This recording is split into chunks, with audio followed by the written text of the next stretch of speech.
Hey, Pastor Steve Waldron. I hope you're having a great day or night in Jesus. I want to say thank you so much for being with us today. Do check out our other videos. Join us daily.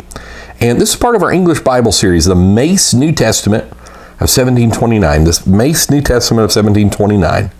Now, the Worsley New Testament claimed to be maybe the first translation of any major proportions, anyhow, done in English after the King James Version. It was done about 1770. Here we have one in 1729, and let's take a look at that. So we're on Bible-researcher.com, Bible-researcher.com. Let's read a little bit about the Mace's New Testament, and then see, maybe we'll take some time to read a few verses. So Daniel Mace, again, this is just introducing us to it. Many people don't even know it exists. You can do some further research. The New Testament in Greek and English, containing the original text corrected from the authority of the most authentic manuscripts, and a new version formed agreeably to the illustrations of the most learned commentators and critics, with notes and various readings and a copious alphabetical index. 2 volumes, London, Roberts, 1729. Has a beautiful picture of one here. Some people like to collect these things. So Daniel Mace was a Presbyterian minister in Newbury, England. He published this edition anonymously. It's a bilingual edition, Greek and English, in parallel columns with annotations. The translation is often needlessly paraphrastic.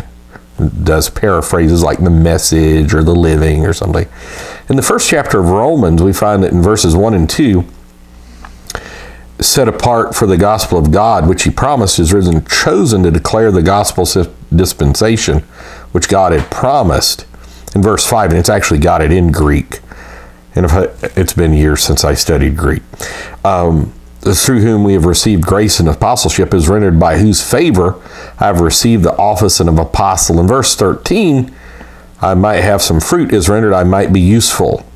Verse 17, for in it a righteousness of God is revealed from faith to faith, is rendered there is that divine justification is revealed to be holy by faith.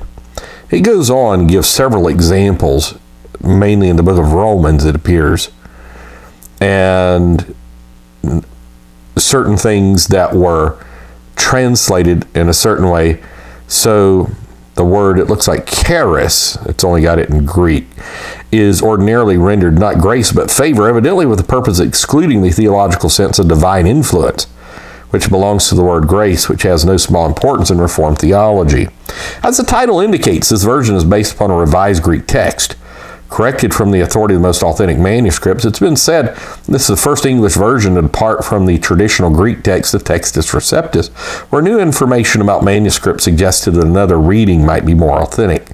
Actually, for a paraphrase like this one, which in so many places diverges significantly from any form of the Greek text, makes no practical difference which variations of the Greek text it purports to represent, when it's not a formal equivalence or a word-for-word translation. It's just a paraphrase, or it just doesn't matter.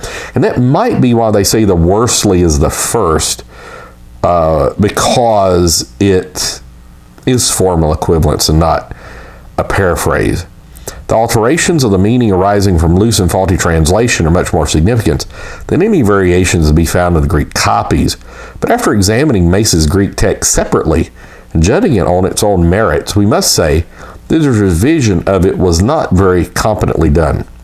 Although some of his alterations to the received text anticipated the results of later editors, many were very ill-founded, being capriciously chosen from the apparatus of Mill in 1707, one of the Bible critics, correctors.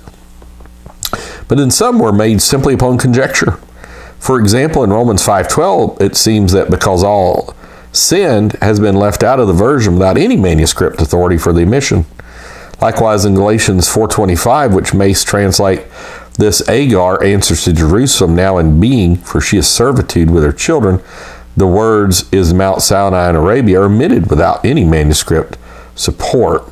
Shortly after its appearance, Mace's New Testament was the subject of a comprehensive refutation published by Leonard Twells, a critical examination of the late New Text and version New Testament, wherein the editor's corrupt text, false version, and fallacious notes are detracted and censored in 3 volumes, 1731, 1732, published in London by R. Gosling. It was also castigated by eminent scholars, such as Michaelis among them. It was generally seen as an embarrassment to text critical scholarship in England. So George Campbell in 1780 wrote something kind of scathing. And then in 1854, Samuel Tregelles did as well. So Mace New Testament, pretty much considered by all not the greatest, but might at least know that it's out there. And again, some of you Bible collectors might want to grab one or reprint. So God bless you. We'll talk with you later. Thanks for being here. Join us daily. Bye-bye.